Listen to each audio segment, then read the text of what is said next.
l'Olzokkar, ossia il ballo del taglialegna. E questo ballo il gruppo folcloristico lo vuole dedicare ancora una volta a voi pubblico di Alessandria, che come 3 anni fa ci avete fatto il più grosso regalo, il regalo più bello che potete fare a un gruppo folcloristico, il calore e l'amicizia dei vostri applausi, e noi vi diciamo grazie pubblico di Alessandria.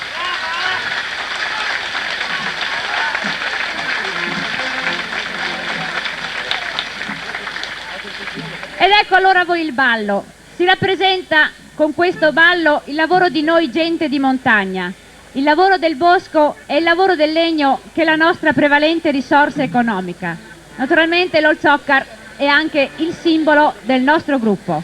Signori, il ballo del taglialegna!